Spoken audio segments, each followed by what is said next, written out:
यदि यहां मेरा मित्र संकट में है तो वहां तुम्हारा ज्येष्ठ भी संकट में है अर्जुन। और निर्णय तुम्हारा है, अपने ज्येष्ठ के प्राण बचाओ या उसके दम घुटने की प्रतीक्षा करो। सेनापति कर्ण, तेरी रक्षा करो।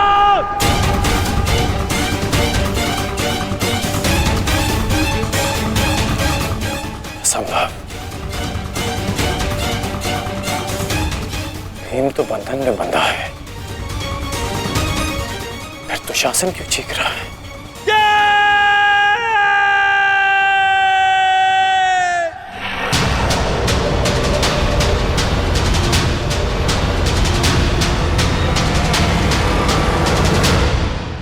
तुम ये सोच रहे हो ना कर्ण कि विकोदर भीम तुम्हारी पाश से कैसे निकल गए?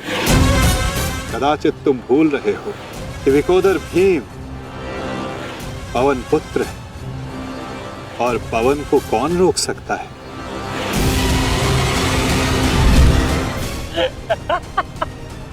वाह रे वाह कुंती पुत्र हो, पवन पुत्र। बस इतना ही बल है तुम्हें। बुलाओ बुलाओ अपने भाइयों को यहाँ।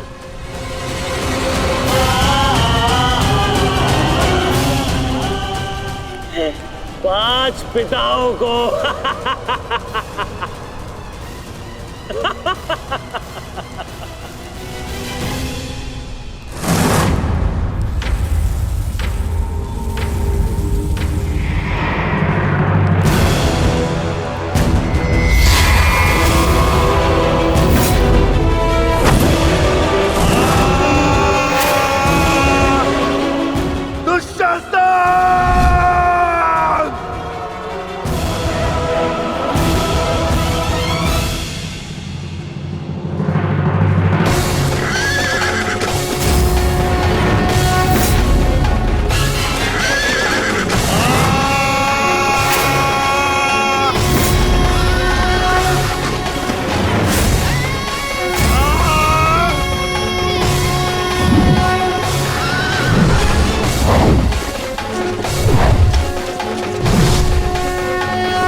क्या कहा था तुमने?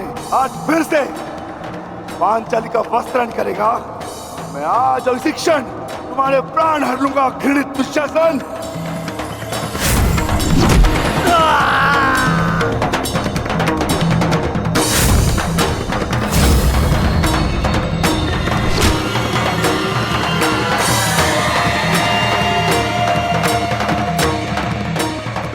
इसी भांति तुम पांचाली के केश पकड़कर युद्ध सभा में लाए थे ना?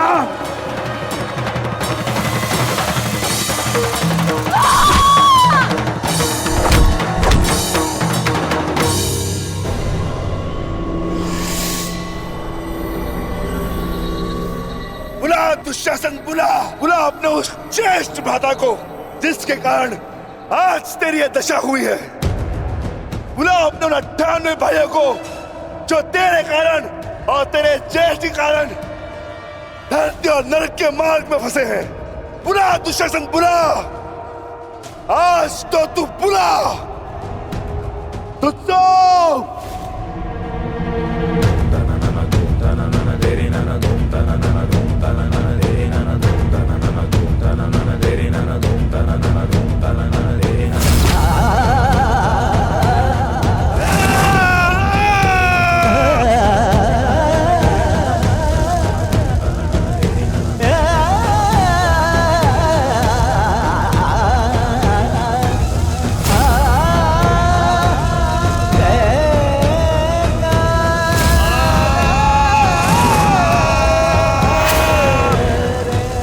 इसी भांति तुमने पांचाली के केश पकड़कर उसे घसीटा था ना? चल दुशासन।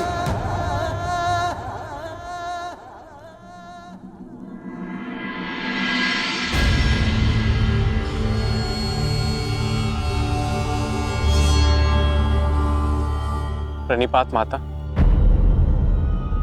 पिताश्री ने आपको कुरुक्षेत्र में प्रस्तुत होने का आह्वान दिया। आशा करती हूँ वृकोदर, युद्ध समाप्त होने के पश्चात आपकी पत्नी पुनः अपने केश बांध सकेगी। मुझे विश्वास है पांचाली, इस आने वाले युद्ध में मैं वृकोदर भीम उस दुशासन की छाती फाड़कर उसके छाती के लहू से तुम्हारे केश सींच पाऊंगा।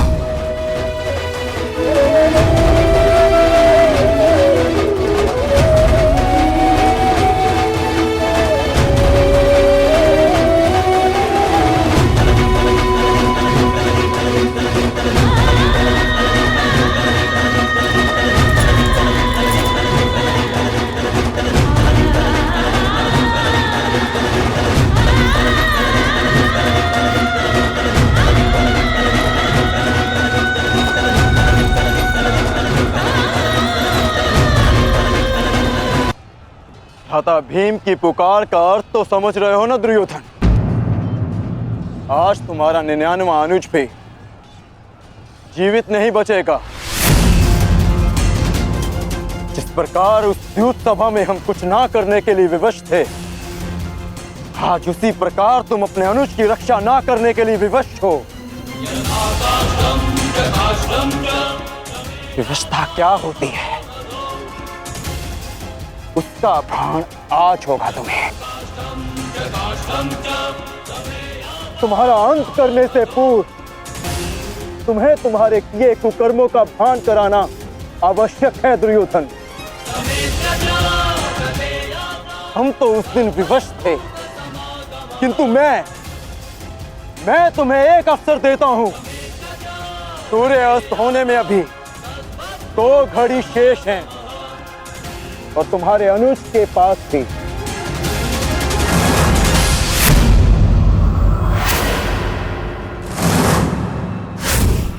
जाओ, बचा सकते हो तो बचा लो अपने अनुज को।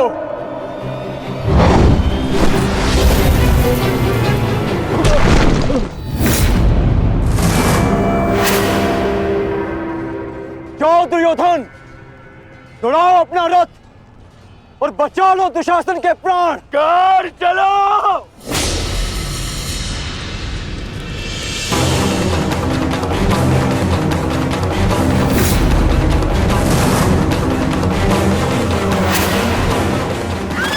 ध्यान रखना कर्ण, आज किसी के रथ का वेग भ्राता भीम के प्रहार से अधिक शक्तिशाली नहीं होगा। आज पांचाली के अपमान का प्रतिकार लेने से कोई नहीं रोक सकता भ्राता भीम को।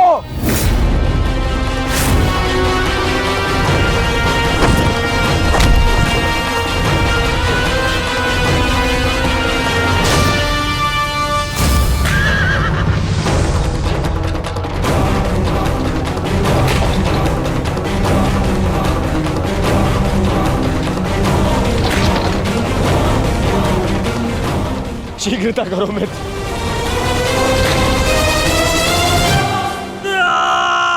चीखो दुशासन चीखो, इतना चीखो कि अंधा युग तुम्हें सुन तो सके कि जिन्हें द्रौपदी का क्रंदन दिखाई ना दिया उन्हें तेरा ये रुदन सुनाई तो दे। चीखो दुशासन कि संसार को संदेश मिले कि क्यों किसी स्त्री का अपमान नहीं करना चाहिए। एक नारी के टूटे हुए दर्प के टुकड़े जब छाती में चुभते हैं तो कैसा लगता है। गति बढ़ाओ मित्र, मेरा अनुज संकट में है।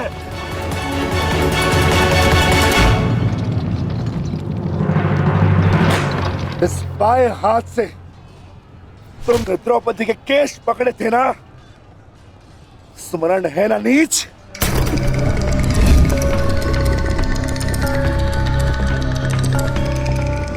तुमने पांचाली का नहीं समस्त नारी जाति का अपमान किया है। आपको तुम्हारे धड़ पर रहने का कोई अधिकार नहीं।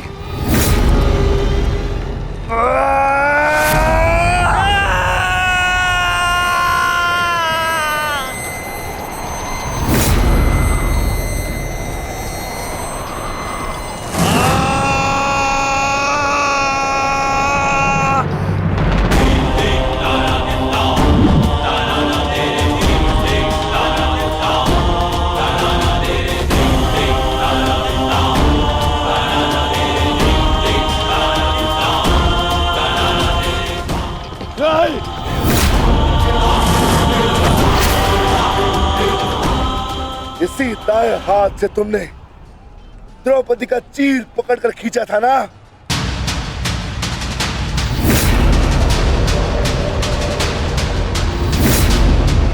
अब चीर क्या, तुम लीर भी नहीं खींच पाओगे।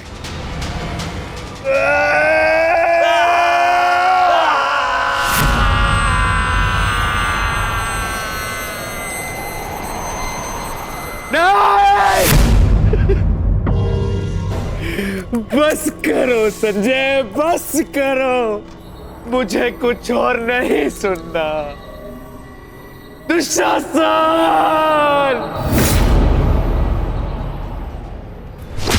इसी छाती को पीट पीट कर तुमने पुरुषार्थ का ढोल पीटा था ना, अपने पुरुष होने का दम भरा था ना। अब मैं पीटता हूं तुम्हारी छाती।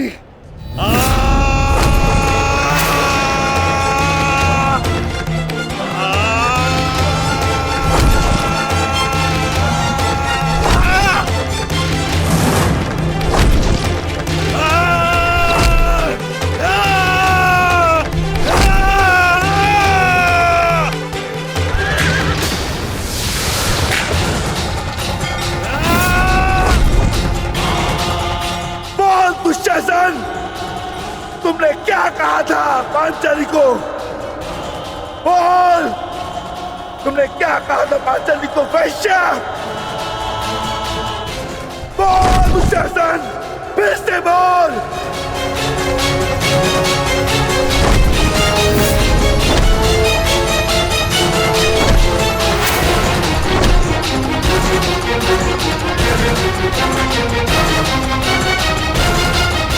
बोल दुशासन!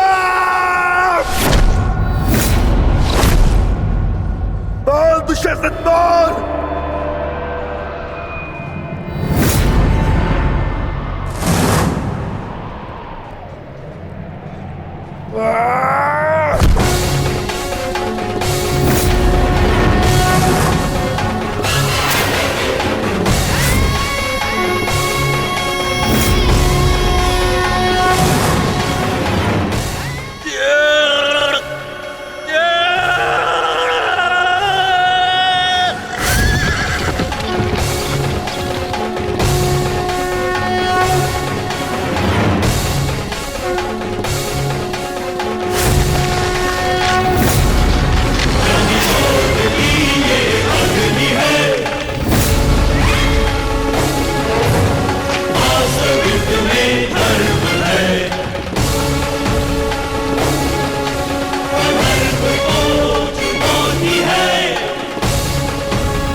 मित्र,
मैं पांडुपुत्र था, मैं देवपुत्र था। तुमने मुझे क्या बना दिया दुशासन?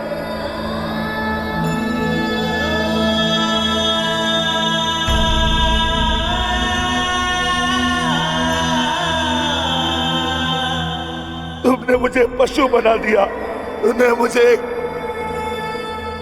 एक राक्षस बना दिया।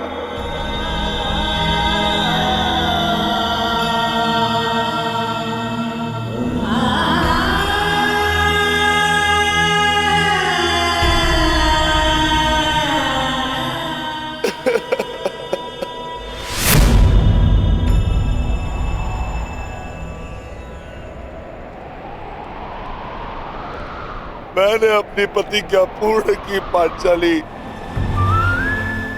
परंतु मेरे प्रश्न का उत्तर पूर्ण नहीं हुआ।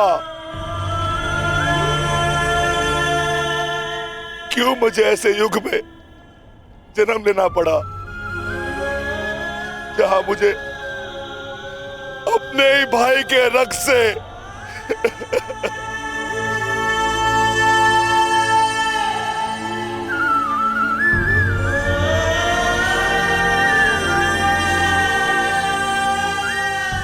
ऐसा क्यों हुआ पांचाली? ऐसा क्यों हुआ?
देख रहे हो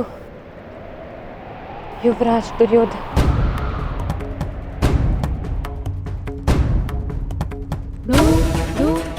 देख रहे हो अंगराज कर्ण, ये लहू, ये रक्त, ये 5 गांव ना देने का मूल्य नहीं।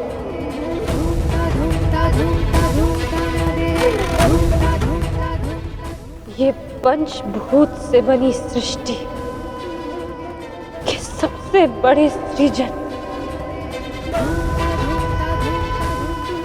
स्त्री के अपमान, उसे अपना देने का मूल्य।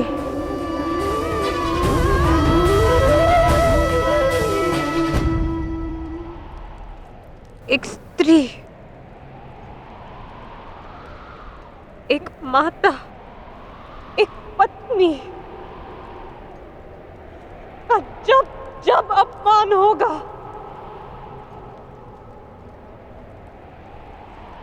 तब तब ऐसा दृश्य दोहराया जाएगा।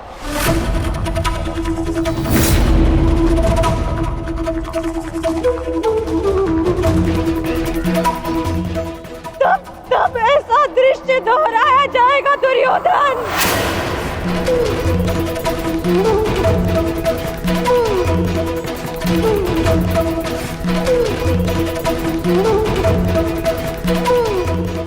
एक स्त्री को अश्रुओं से स्नान कराने का मूल्य रक्त स्नान से चुकाया जाएगा। आज मेरी पीड़ा कम नहीं हुई है, और बढ़ गई है।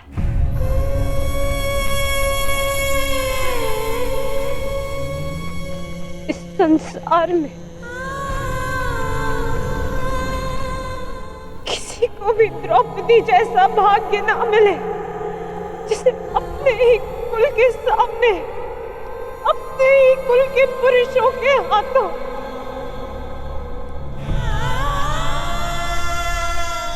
अपमान सहना पड़ा, और अपने ही कुल के वंशजों के रक्त से स्नान करना पड़ा।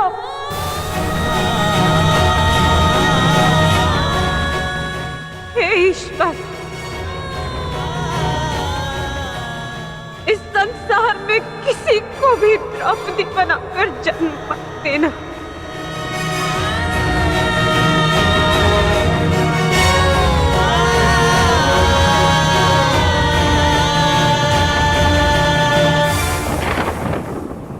आपके लिए अपने प्राण देकर प्रसन्नता होगी मुझे, क्योंकि मेरे माता पिता ने आज तक मेरा मुख नहीं देखा, और मेरे लिए आप ही मेरे पिता और आप ही मेरी माता हैं। मेरा भाई, मेरा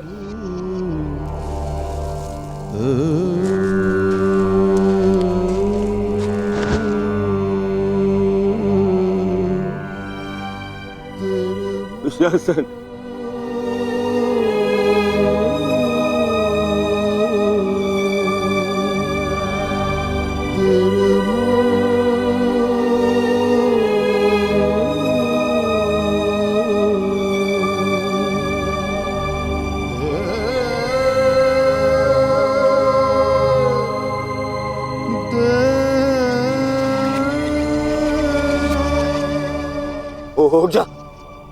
उठ जा देख, युद्ध समाप्त हो गया है।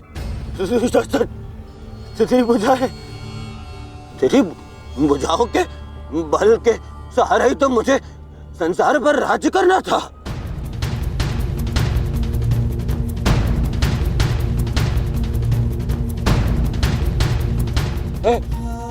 दुशासन, मेरा अनुज नहीं, तेरी आंखें का तू अनुज, मुझे यूं अंधकार में छोड़कर मत जान। अनुज, मैं हमारे पिता के भांति अंधा हो जाऊंगा, अंधा हो जाऊंगा। चलो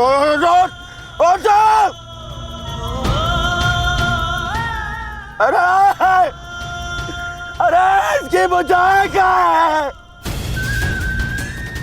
अरे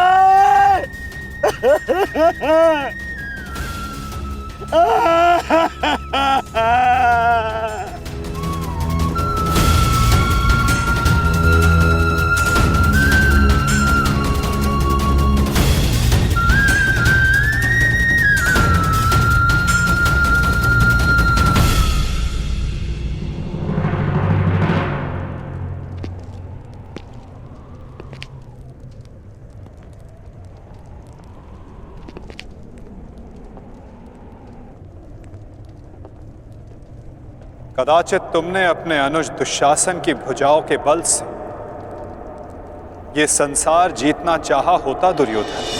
नारायणं नमस्कृत्य नरं चैव तो आज सारा संसार तुम्हारा दास होता, किंतु नहीं, तुमने इसकी भुजाओं के बल से एक स्त्री का वस्त्र हरण करना चाहा दुर्योधन।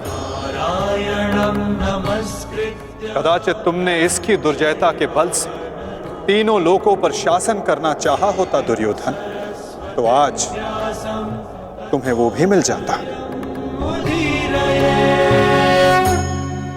परंतु नहीं, तुमने ऐसा नहीं किया दुर्योधन। तुमने अपने अनुज दुशासन के मन में कुटिलता और कुचक्र का षड्यंत्र रच दिया। कदाचित तुमने अपने नेत्रों को उचित मार्ग दिखाया होता दुर्योधन, परंतु तुमने अपनी उन आंखों से महाविनाश का स्वप्न देखा।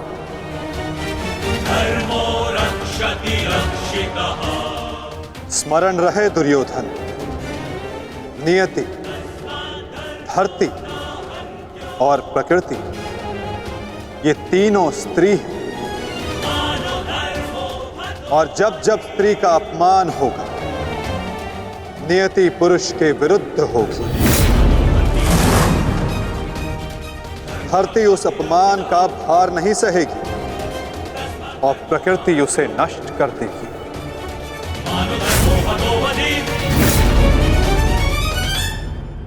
क्यों खेला तुमने जुआ दुर्योधन? क्या तुम्हारे अनुजों में, क्या तुम में पुरुषार्थ कम था जो द्यूत खेलने की आवश्यकता पड़ी?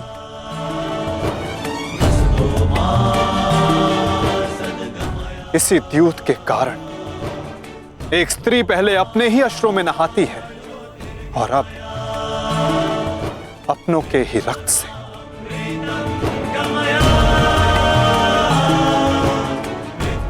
क्यों किया तुमने ये लालच दुर्योधन? क्यों रचा ये कुचक्र?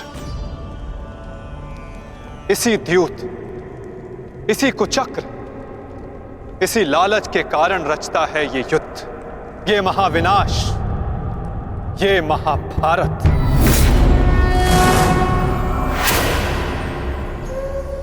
क्यों आज एक भ्राता को अपने ही अनुज के रक्त को पीना पड़ा और दूसरा आज स्वयं के रक्त में लथपथ है? स्मरण रहे, जो हाथ स्त्री की लाज, उसके मान के रक्षण के लिए, यदि वो हाथ स्त्री की लाज उतारने का दुस्साहस करेंगे, उसका मान भंग करने का दुस्साहस करेंगे, तो उन हाथों को धड़ से अलग कर दिया जाएगा।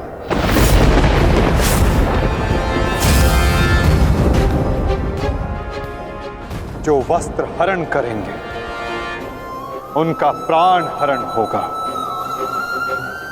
जब जब किसी की आंखें अनुचित होता देखना स्वीकार करेंगी, तब तब उन आंखों को बंद होना होगा।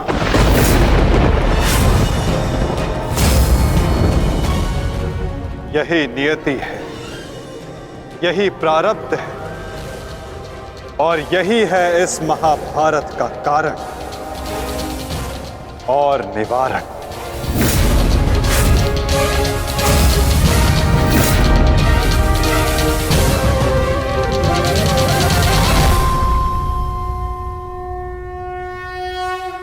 हरण करेंगे, उनका प्राण हरण होगा। जब जब किसी की आंखें अनुचित होता देखना स्वीकार करेंगी, तब तब उन आंखों को बंद होना होगा।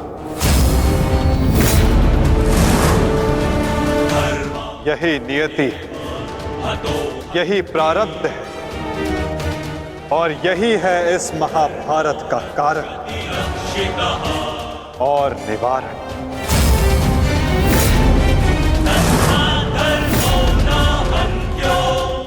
अधर्म की ओर धर्म के बढ़ते बाणों को रोकने का प्रयास करने वालों को बाणों की शैया पर विश्राम करना होगा। जो अधर्म की आज्ञा पर शीश झुकाएंगे उन्हें स्वयं का शीश कटाना होगा।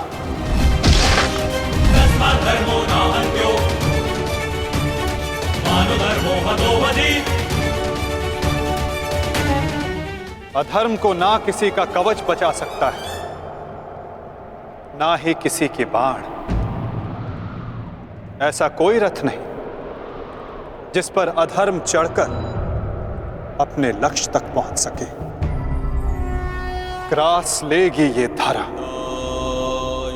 उस अधर्मी को भी और अनचाहे उसका साथ देने वाले के रथ को भी।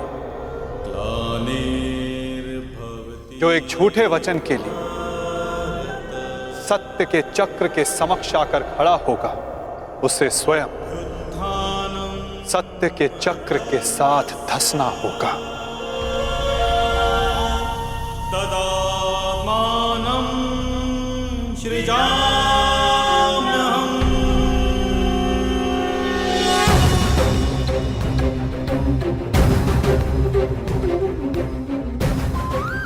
ये तुम्हारे अपमान का नहीं, समस्त स्त्री जाति के अपमान का प्रतिकार है पांचाली। संसार को समझना होगा कि कभी किसी स्त्री को प्रतिशोध के लिए ना ललकारें, क्योंकि प्रतिशोध पाकर मन की अग्नि शांत नहीं होती, अपितु और धधकती है। यही है इस महाभारत का संदेश और नियति का उपदेश।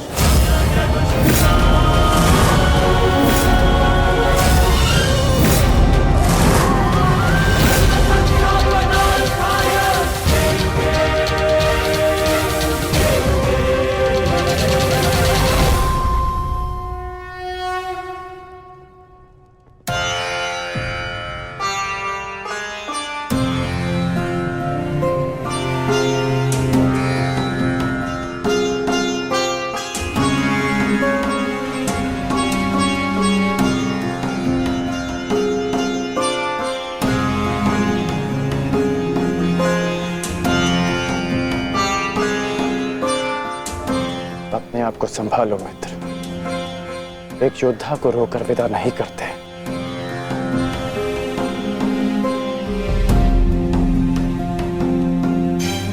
हम तो शासन का बलिदान जो व्यर्थ नहीं जाने देंगे।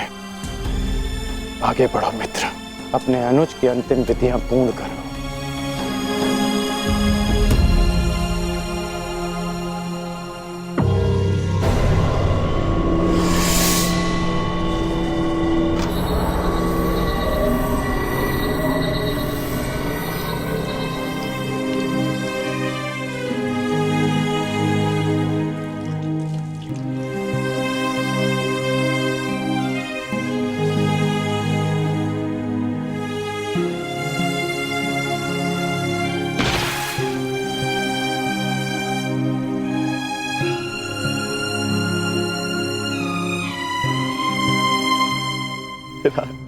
अच्छा प्रेहि प्रेहि पथिभिः पूर्वैर्भिर्यत्र न पूर्वे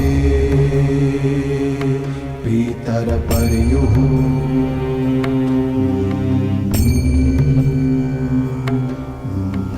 उभराजना स्वधया वरुणं च दिवम्। पुत्र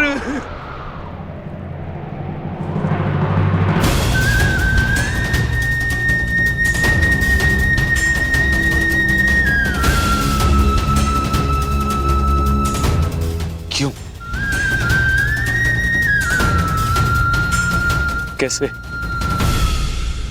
कैसे होने दिया तुमने ये? तुम्हारा अनुज तुम्हारा उत्तरदायित्व था, उसकी रक्षा कैसे ना कर पाए तुम? मैं नेत्रहीन हूं पुत्र, परंतु ऐसा प्रतीत होता है जैसे किसी ने मेरा एक नेत्र छीन लिया है।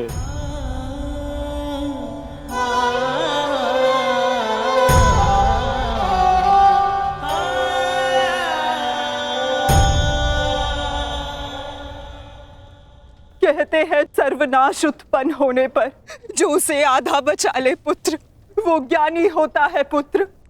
मैं अपने 99 पुत्रों को तो खो चुकी हूँ, परंतु मैं अपना अंतिम पुत्र नहीं खोना चाहती, नहीं खोना चाहती।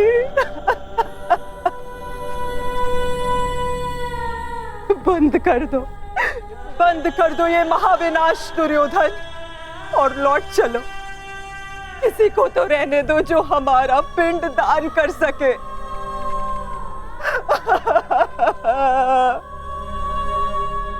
चलो पुत्र, लौट चलो।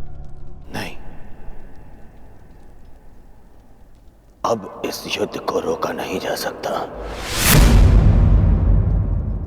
मैं इस युद्ध के ऐसे पड़ाव पर पहुंच चुका हूं जहां से पीछे लौटना संभव नहीं। ये दलदल या तो मुझे निगल जाएगा और या मैं इसे समाप्त कर दूंगा। अब या तो उन पांडवों का अंत होगा और या तो मेरा। नहीं, उससे पूर्व कदाचित ये युद्ध नहीं रुक सकता। अब ये युद्ध ना मुझे राज्य के लिए लड़ना है और ना ही सम्राट बनने के लिए। ये युद्ध करना है प्रतिकार के लिए। जिन पांडवों ने मेरे 99 भ्राताओं का वध किया, उनके वंश का समूल नाश करूंगा मैं।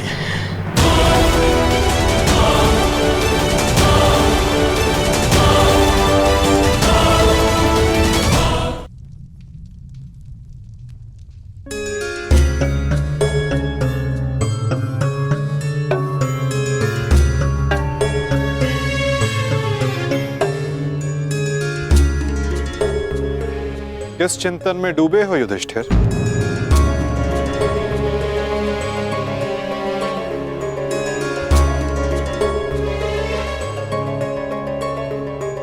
प्रणिपात वासुदेव।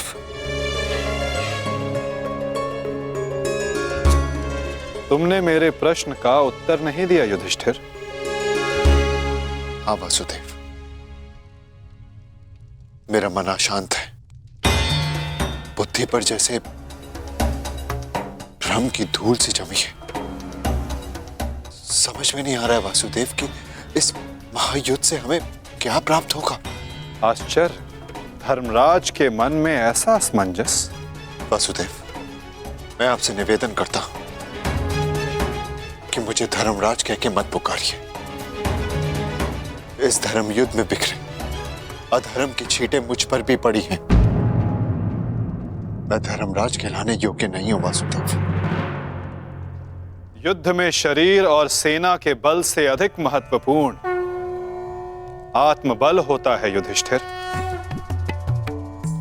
और इस प्रकार युद्ध के मध्य में सम्राट का मन दुर्बल पड़ जाए, ये उचित नहीं है। तुम ये मत भूलो युधिष्ठिर कि ये महायुद्ध केवल तुम्हारा नहीं है, ये संपूर्ण भारतवर्ष की उस प्रजा का भी है जो न्याय चाहती है, जो अधर्म से मुक्ति चाहती है, जो तुम्हें हस्तिनापुर का योग्य उत्तराधिकारी मानते हैं, जो तुम में भारत का योग्य सम्राट देखते हैं। इस युद्ध में तुम्हें सम्राट बनते देखने के लिए अनगिनत सैनिकों ने अपनी आंखें बंद कर ली युधिष्ठिर, और आज भी अनगिनत सैनिक सज्ज हैं अपना बलिदान देने के लिए। एक सम्राट का कर्तव्य है कि वो अपनी सेना, अपनी प्रजा का मार्गदर्शन करे, ना कि स्वयं दुविधा में फंस जाए।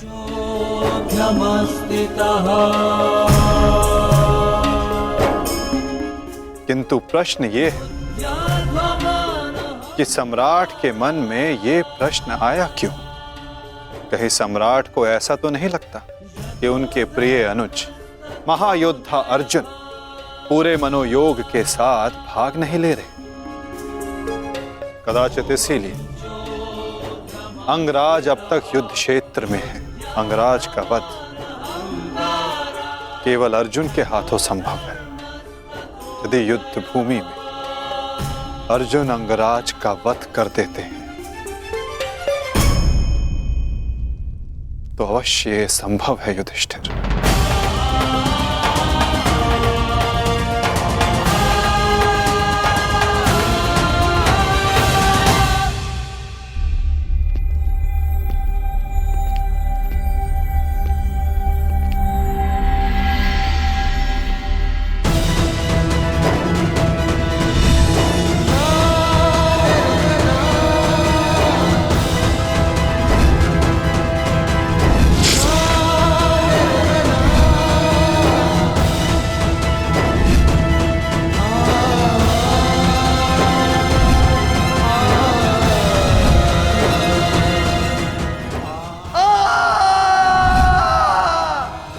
मैंने जीवन भर परिवर्तन के लिए संघर्ष किया, क्योंकि जब भी मैंने ऐसा किया तो मैंने लोगों की आंखों में आशा की किरण देखी।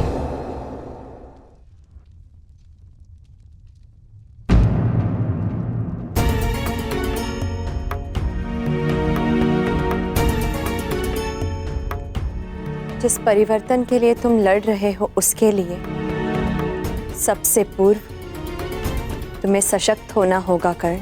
कुछ समझ नहीं पा रहा हूं वृषाली। लगभग अपने सारे प्रिय खो चुका हूं। हमारी अगली पीढ़ी जिसके लिए मैंने परिवर्तन का स्वप्न देखा था वो तो बची ही नहीं। फिर इस परिवर्तन का क्या लाभ?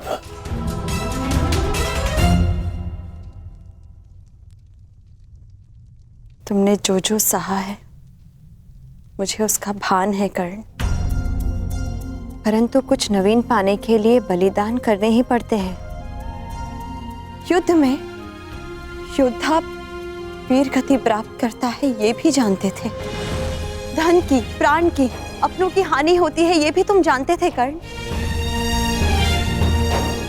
फिर आज ये उद्विग्नता क्यों? इस समय तुम कौरव सेना के सेनापति हो अंगराज, और तुम्हारी सेना को तुम्हारे मनोबल की आवश्यकता है। उन्हें एक सशक्त सेनापति चाहिए, ना कि एक टूटा हारा योद्धा। हम सबको तुम पे विश्वास है कर्ण, मुझे तुम पर विश्वास है। तुम ही हो कर्ण जो ये परिवर्तन ला सकते हो।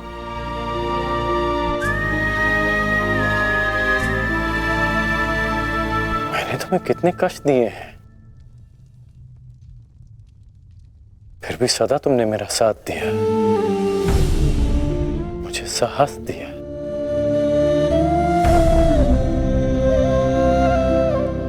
मैंने सदैव परिवर्तन चाहा है, उसमें विश्वास रखा है, पर आज स्वयं को संभाल नहीं पा रहा हूं मैं।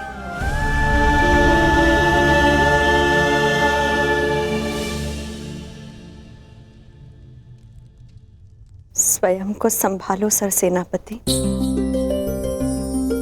इस तरह टूटो मत, क्योंकि अगर तुम टूटे तो परिवर्तन का वो स्वप्न टूट जाएगा।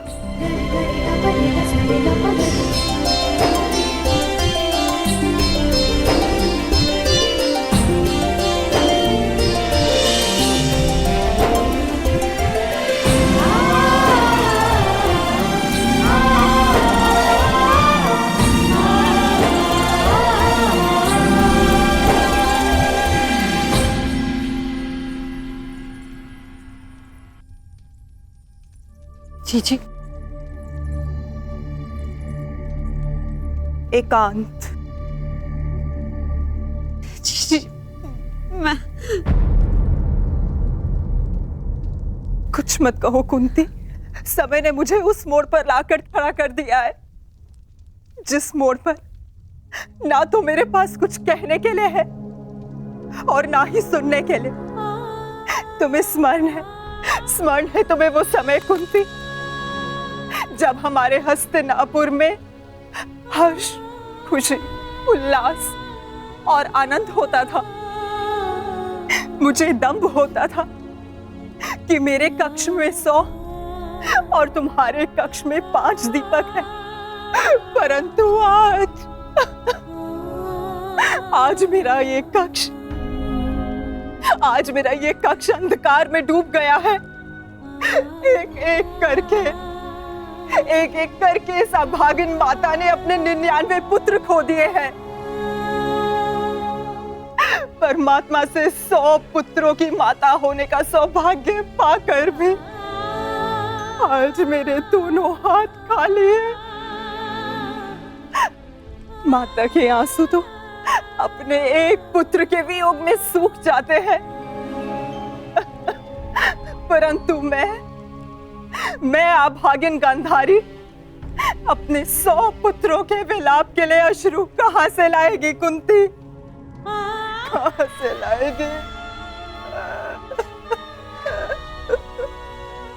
ऐसा नहीं है दीदी, ये दुर्भाग्य नहीं, हमारी असफलता है। दीपक का दर में जलना ये तो संभालने वाले के हाथ में है कि वो उस दीपक से प्रकाश करवाता है क्या अपने घर को सुहा कर लेता है, क्या अपने संतान पर अपना नियंत्रण खोने के कारण ये युद्ध हुआ है जिसका परिणाम हम माताएं भुगत रही हैं। जो पीड़ा आपकी है जीजी, वही पीड़ा मेरी भी है। आज हम जिस परिस्थिति में हैं, मैं भी स्वयं उसी परिस्थिति में बंधी हूँ।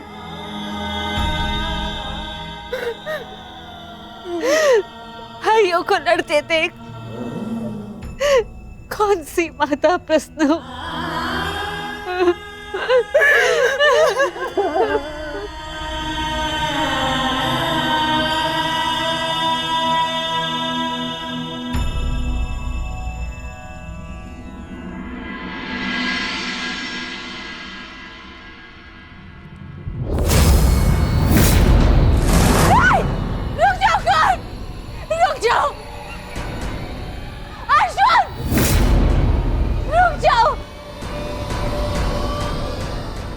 जोड़ती हूँ, दोनों रुक जाओ।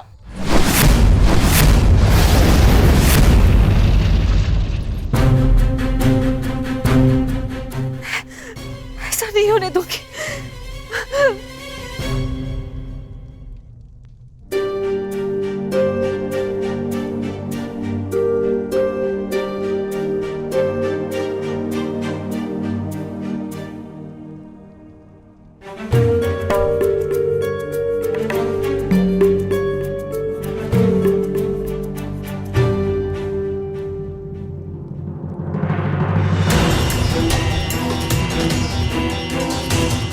राजमाता,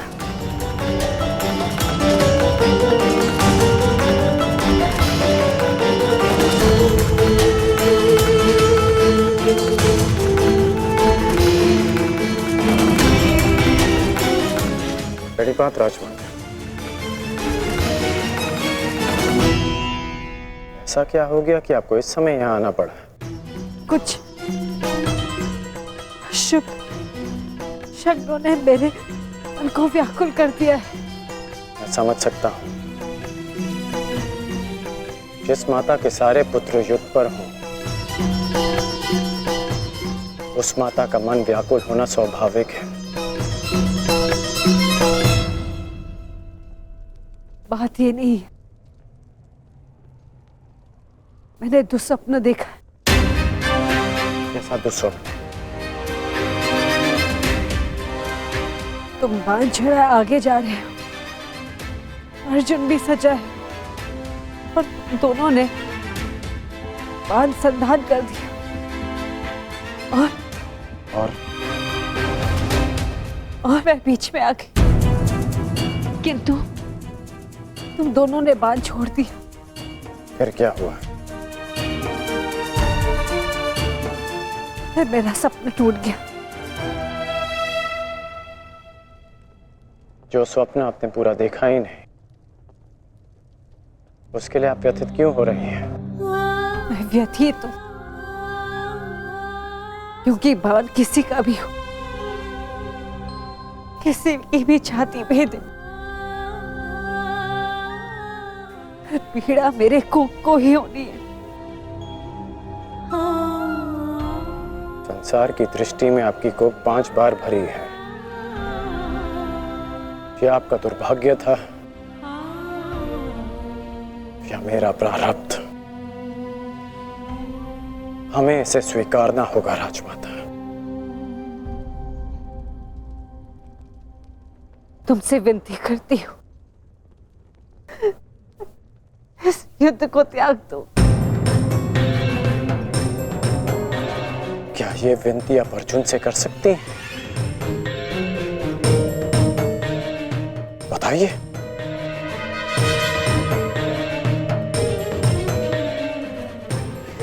मैं विवश हूं, परंतु हम विवश नहीं हैं पुत्र।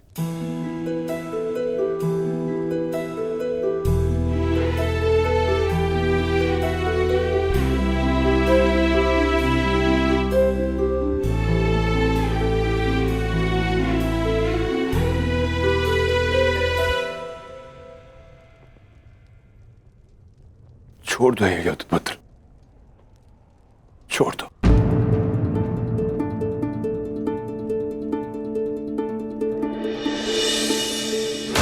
पिताश्री, आपके पिता के आदेश के साथ साथ हमारा आदेश भी सम्मिलित है पुत्र। छोड़ दो ये युद्ध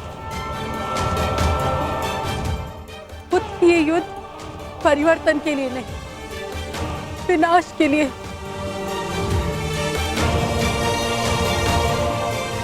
समझ लो कि हम अपने पालन पोषण के ऋण का मूल्य मांग रहे हैं तुमसे।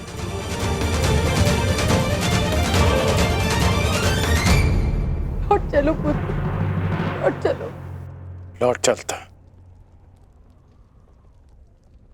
लौट चलता यदि मैं केवल राधेकरण होता।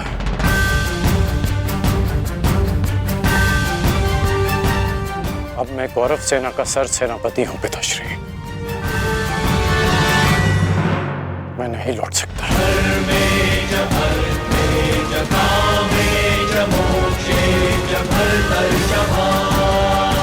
मेरा कर्तव्य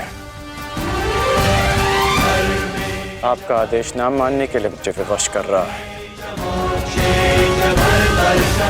मैं नहीं लौट सकता माता। ब्रह्म मुहूर्त में देखा गया सपना सत्य नहीं होता है पुत्र।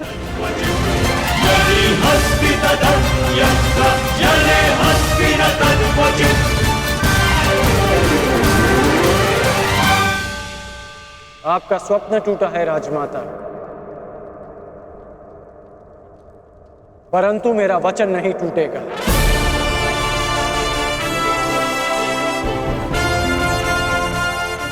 सूर्योदय होने को है। मेरा अर्घ देने का समय हो गया।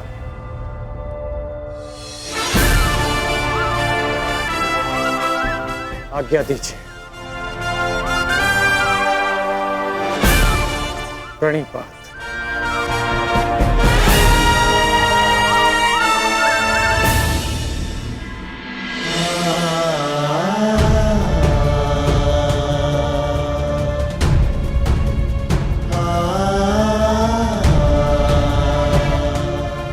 आज्ञा दीजिए पिताश्री। आयुष्मान भव।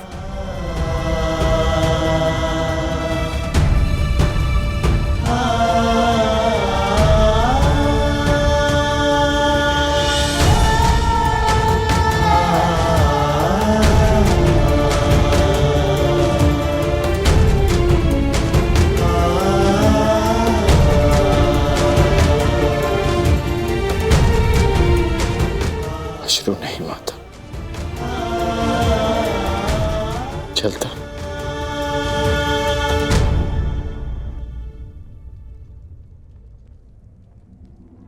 यशस्वी भव।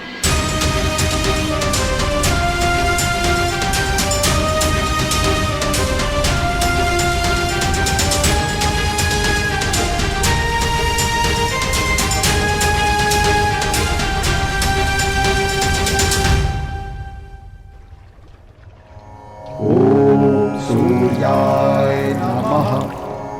ॐ भानवे नमः। ॐ खगाय नमः। ॐ श्री सवित्रे सूर्यनारायणाय नमः।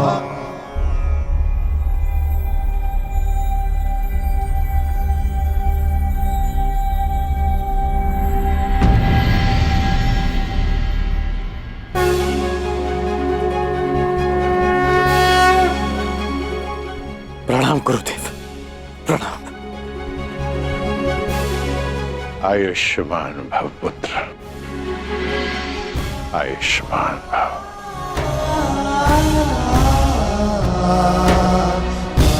गुरुदेव आप यहाँ? मैं तुम्हें कुछ स्मरण कराने आया हूँ राधे। मुझे स्मरण है गुरुदेव, ये अर्घ्य देते समय मुझसे कोई कुछ भी मांगे उसे मैं पूर्ण करूंगा, और ये मेरा सौभाग्य होगा यदि मेरे गुरु मुझसे कुछ मांगे। आदेश दीजिए गुरुदेव। मैं तुमसे कुछ मांगने नहीं आया हूं पुत्र, तुम्हें कुछ और स्मरण कराने आया हूं। क्या गुरुदेव? जब तुम मेरे पास दीक्षा के लिए आए थे तो मैंने तुम्हें ब्रह्मास्त्र, ब्रह्मशिरास्त्र और ब्रह्मांड अस्त्र देकर भी उसे तुम्हारे लिए निष्क्रिय कर दिया था। स्मरण है मुझे, मैंने तब भी कहा था और आज भी कह रहा हूं कि गुरु का श्राप भी आशीर्वाद होता है। मुझे उस बात का कोई दुख नहीं गुरुदेव। परंतु मुझे दुख है पुत्र, मुझे दुख है, और मैं तुम्हें यही स्मरण कराने आया हूं। उस भूल का पश्चाताप करने के लिए मैंने तुम्हें विजय धनुष दिया था। मेरा श्राप तुम्हारे साथ है और पश्चाताप भी पूर्ण हो। समय आ गया है कर्ण, उस विजय धनुष को धारण करने का।